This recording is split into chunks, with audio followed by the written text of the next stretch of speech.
Magic Rabbit Guy. I'm here to show you around the magical fun world of happiness and joy.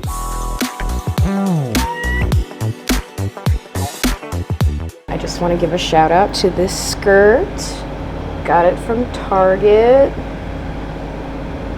It's really cute. Anyway, all right. Let's begin this new Berserk video that I have planned. Today we are going to be discussing it's actually an audience requested video. Today we are going to be discussing the women in Berserk and how... Hi Rico. Sorry, my cat Rico wants to say hi. This is Rico. He's going to probably be complaining because he hasn't been fed yet. But anyway, we're going to talk about how women in Berserk are portrayed and impacted by the story. This was requested by someone in the previous... Okay, Rico. Oh, he just stepped over my whole setup. Rico, I don't have time for this.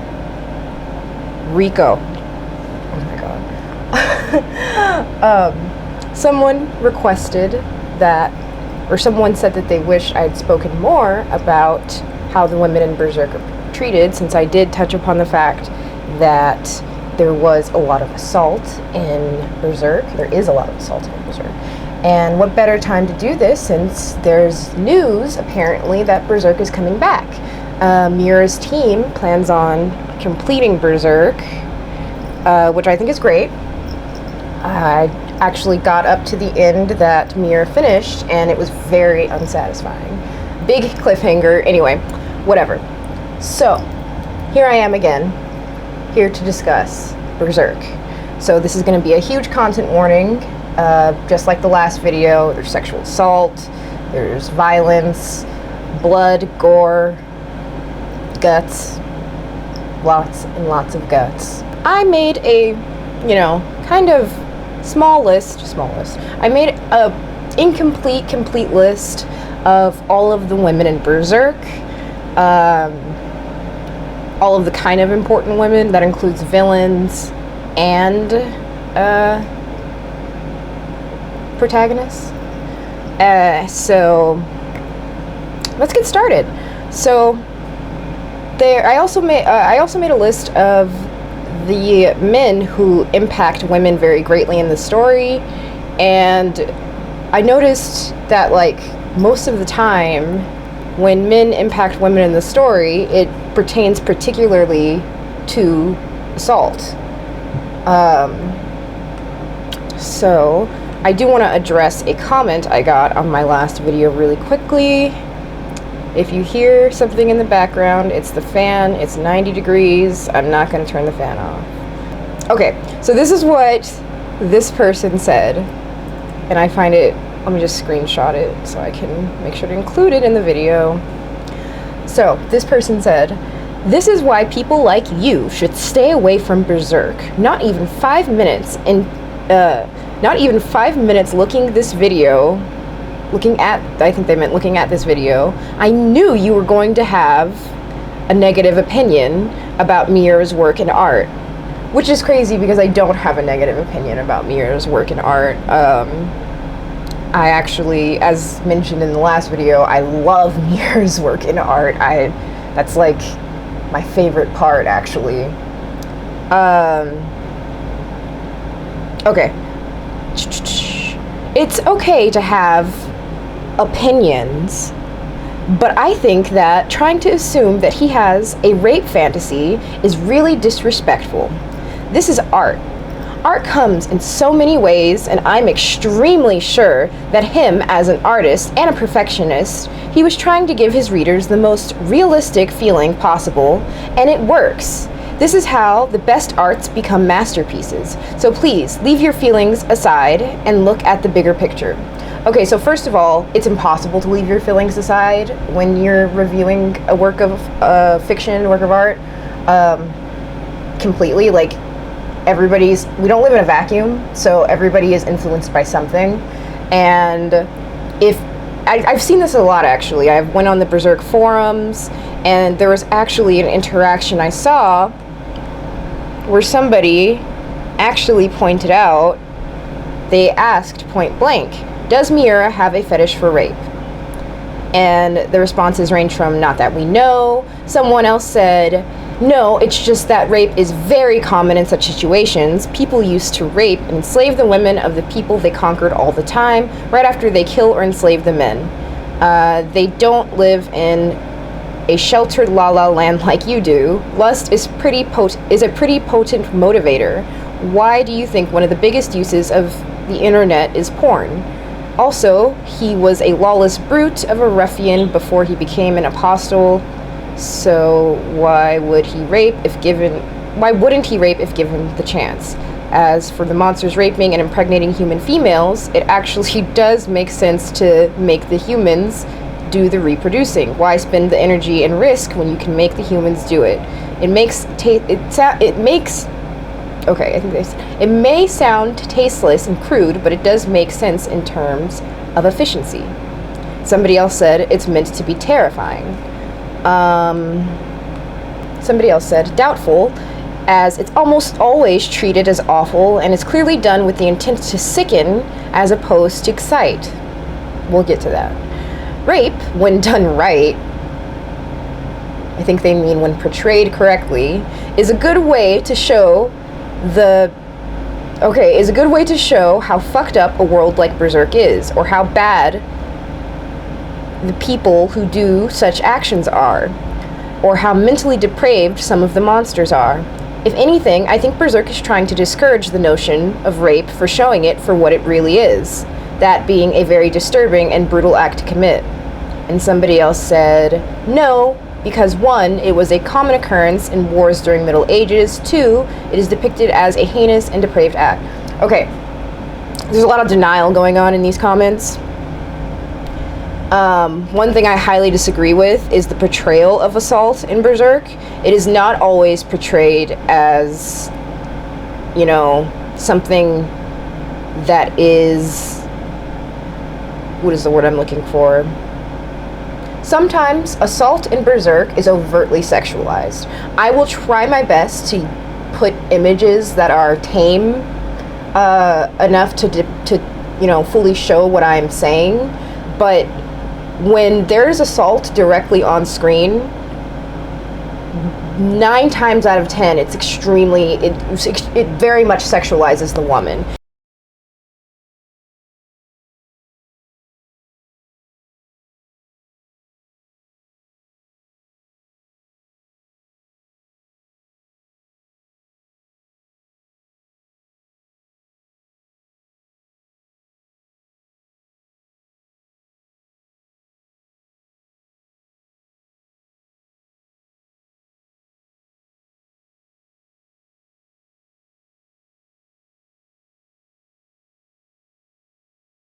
Like I mentioned in the previous video, take Guts' assault versus Casca's assault.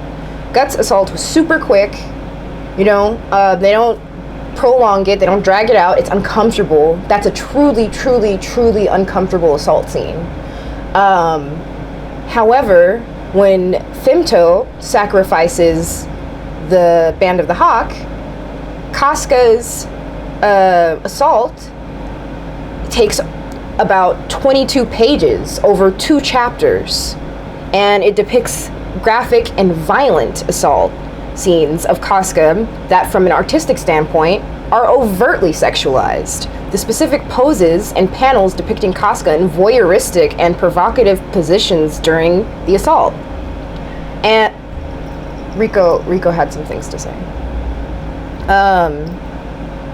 So why was the consensual sex scene between Casca and Guts not even half as long? Not that it needs to be, I'm just saying, you would think that more time and energy would be put towards focusing on the relationship between the 2 main protagonists, right? Men are rarely, if ever, shown with full frontal nudity during sex scenes. And I want to make a disclaimer, actually. I do not believe that breasts are inherently sexual. So when Berserk just has women with their breasts out, I actually don't think that is inherently sexual, and I don't think that's actually a huge problem. The problem arises when the women's bodies are clearly being exploited and drawn with a exploitative artistic intent. And I think when Miura was drawing this, I think he knew full well what he was doing, actually, because you don't just accidentally sexualize assault. You know, that's not an accident. And like I said, men are rarely, if ever, shown with full frontal nudity during sex scenes. Miura has alluded to phallic and penis shapes in his monsters throughout the series, but I have yet to see actual full male nudity in any context, as they constantly show female nudity. If you compare the amount of female nudity and female assault of women to the amount of male nudity in the assault of men, which honestly should be taking place almost just as much, because people don't seem to realize that men were also assaulted during this time period frequently. It wasn't just something that was exclusive to women.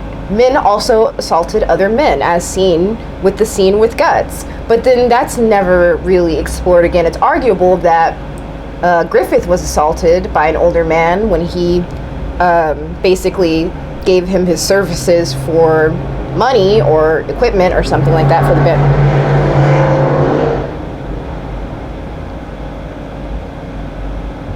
Making sure they're done. Okay, so it's arguable that Griffith was assaulted when he traded his services for money and equipment from that wealthy guy he eventually killed. But other than that, like I said, it's not even shown on page. Like, it's just heavily alluded to. It's pretty obvious what Griffith did, but it's never shown. Not that it needs to be. I'm just saying, why is the assault of women not handled the same as the assault of men? Whereas the assault of men is rarely shown and or discussed, Berserk does not treat the assault of women nearly as carefully as it treats the assault of men.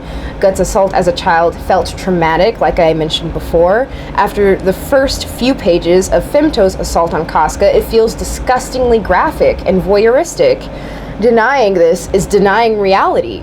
Rape of women is not treated the same. If anything, it's used as purely a tool to drive the main character, Guts, to save and or protect the women who are consistently helpless in this position. I mean, it's really upsetting because specifically for Casca, she's a very strong female character, or at least she starts out that way. Her entire story, if you think about it, is built around assault. When she meets Griffith for the first time, she's in the middle of being assaulted, and Griffith saves her. He throws her a sword, and she's able to defend herself. He teaches her how to defend herself. That's not necessarily a bad scene. I understand that from a storytelling perspective, this is a very necessary scene for her character development and why she was so obsessed with Griffith. However, all throughout the story, she's continuously at risk for assault. Continuously. And really, I don't think there's any other character in Berserk that is continuously at risk for assault as much as Casca is. And you can see this, you can see this in the anime. You can see this, you can see how they consistently show images of Casca's assaults even in the opening scenes. Like, it's ridiculous. And so upon meeting Griffith, he saves Casca from being assaulted. Guts consistently saves Casca, or tries to save Casca from being assaulted. Guts himself nearly assaults Casca. There is one time where she's in danger of being assaulted again after her memory and her mind becomes broken, where she actually is able to defend herself for once, right? But even then, I feel like it was more treated as something to make Guts seem more protective of her, or his lack of protection of her, right? So her entire character and personality throughout the entire story is built around her consistently being assaulted or in danger of being assaulted. Meeting Griffith, bonding with Guts, the Eclipse, being attacked by bandits with her memory lost.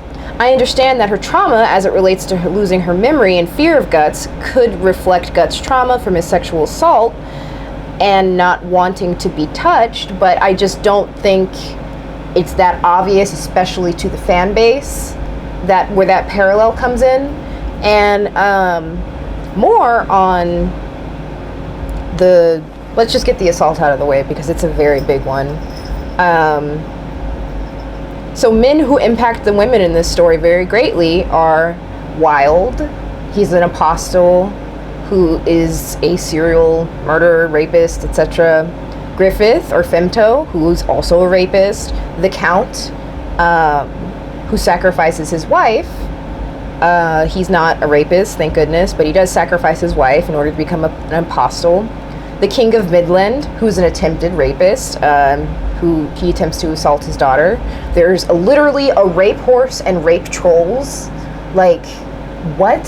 We don't need this much rape. I'm just saying, you can portray the horrors of this world without constantly putting women in these exploitative, graphic, voyeuristic positions. I'm just saying, like, it blows my mind to me that somebody could read Berserk and not notice the consistent pattern in full female nudity during incidents of assault and the sexualized nature. Like, if I show you some of the assault scenes from Berserk, especially during the Eclipse, you couldn't tell the difference between that and some kind of hentai. Like, I'm serious. It's really disgusting. And the men who defend this are just really, wow. Okay, so, but on to some other women in the story.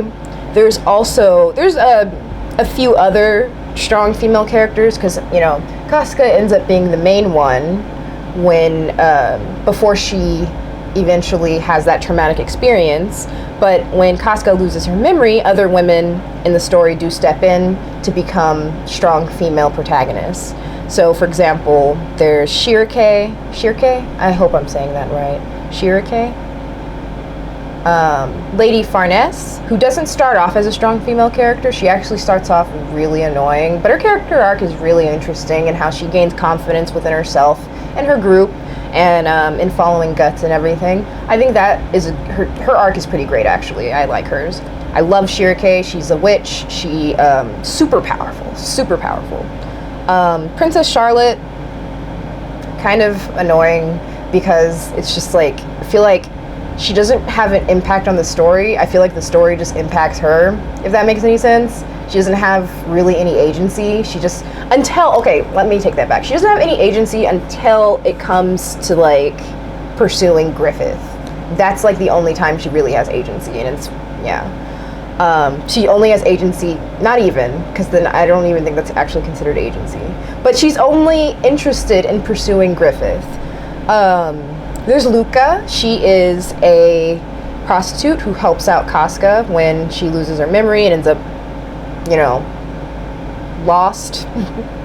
There's Yzma. Yzma is a relatively new character. She is a, oh my god, what is she? She's like a mermaid. I don't know what they're called in the story, but she's a mermaid and she's pretty great. Who's Sonia? I don't remember who Sonia is. She clearly, let me just Google it, 'cause if she's important to the plot, people are gonna, you didn't mention Sonia. There's so many characters. Oh, okay, yeah, Sonia is an important character. So Sonia is I forgot her name. I know exactly who she is, I just forgot her name. So she is also a newer character. She's the one who is helping Griffith and his army. She's really powerful.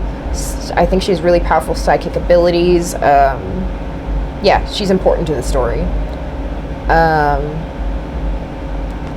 Then there is Rosine, I think that's her name, Rosine and Jill. Rosine was the apostle, Jill was her friend. That's a whole arc. It's pretty interesting. I think those female characters are handled pretty well. Danan, I think Danan is how you pronounce it, not Danon, like the yogurt, but Danan. The Flower Storm Monarch. She's like the king, literally. She's the king of Elfhelm, of the elves. And she's super powerful, helps Casca regain her memory. Wonderful character, also new. Chich is an unofficial character. I think there was like a side story or something in Berserk that's unofficial. I don't know. Chich was adorable, honestly, super freaking cute. Loved her.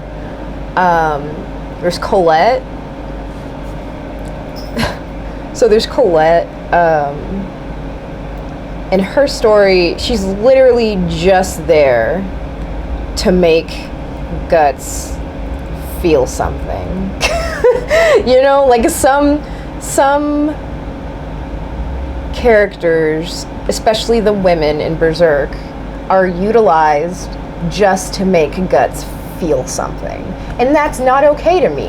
That's really not okay to me, you know? Like, give these women more agency than that. Give these women more purpose than just being utilized to make somebody feel protective over them. It does get a lot better with the introduction of Shirake and, you know, Lady Farnese getting out more. There's Shisu, who dies before the story even begins because that's Guts' adopted mother. There's Yzma's mother, who doesn't even really have a name. She's also a mermaid. And then there's Evaleria. I think that's how you pronounce it, Evaleria. Evalera. That sounds more correct. Yeah, she is an elf. She is Shirake's elf. She's pretty cool. Also a newer character.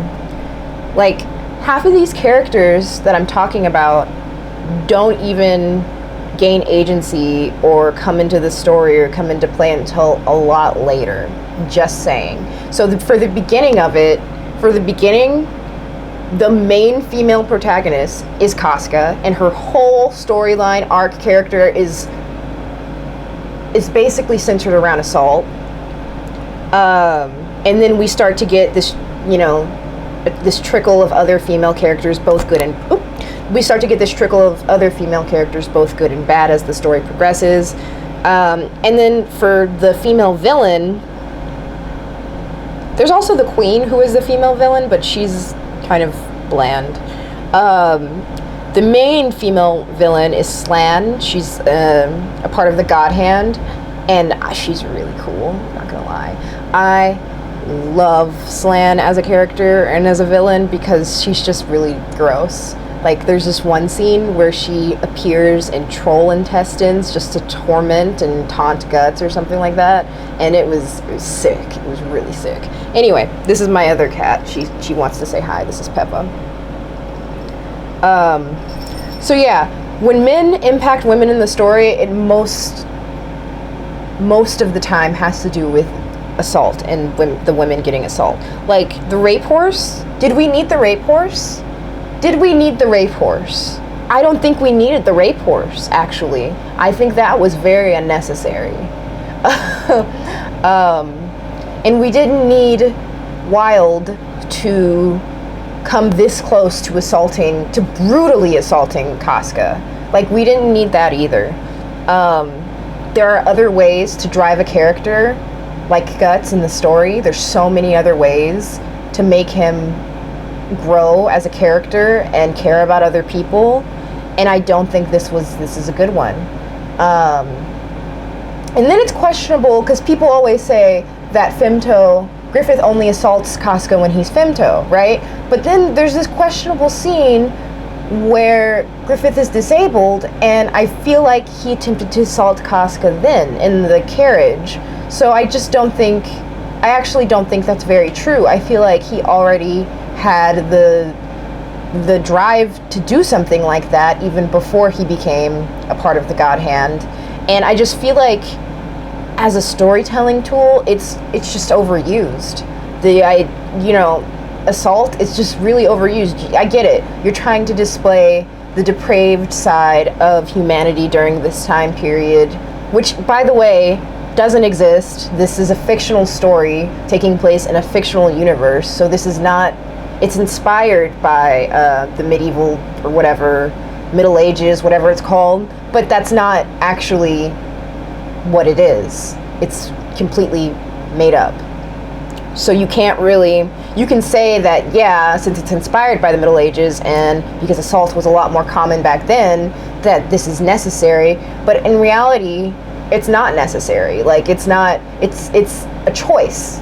It's completely a choice to utilize assault in your story this much. And I feel like the way Miura did it was very careless.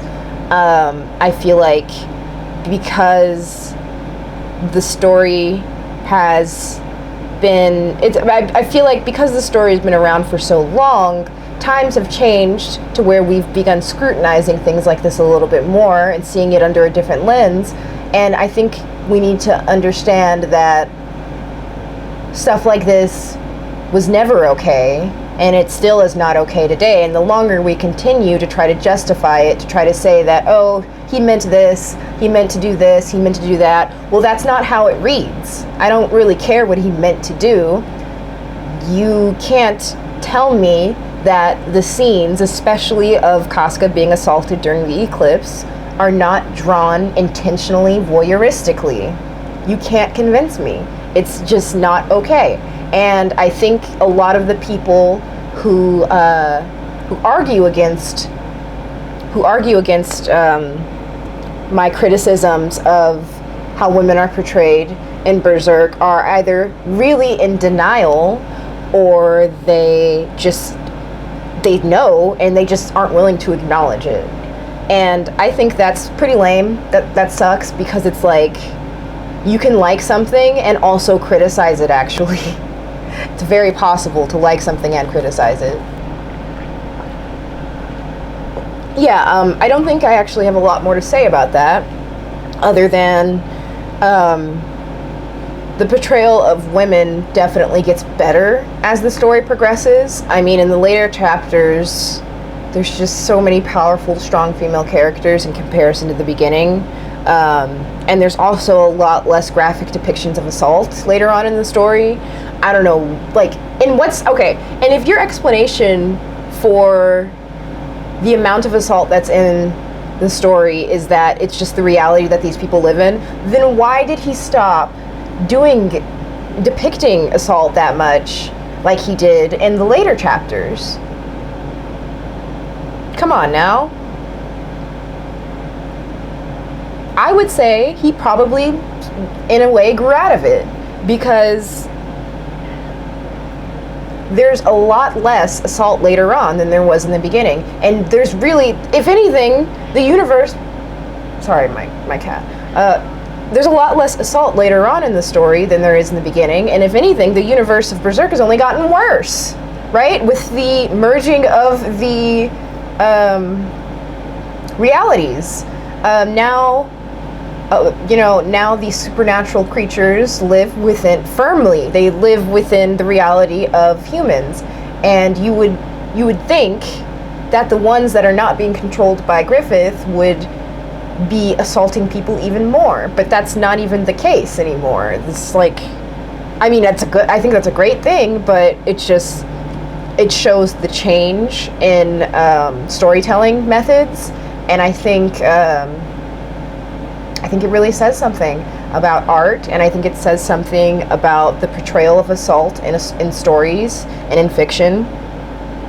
And I think the audience response really says something as well. And I don't think it says something positive. All right, everybody, that's all I have to say for today. Thank you for joining me. This is not a fun one, really, but It's an interesting one, and I love talking about Berserk because I actually love Berserk. Any more ideas for a video, please leave a comment below, and I just might talk about it some more because I won't stop talking about Berserk, regardless of, you know, the dude bros who think I should leave it alone, because I love Berserk, actually. I love the story, and I love the characters, and I love the art, and I am willing to criticize it while also acknowledging its great qualities as well.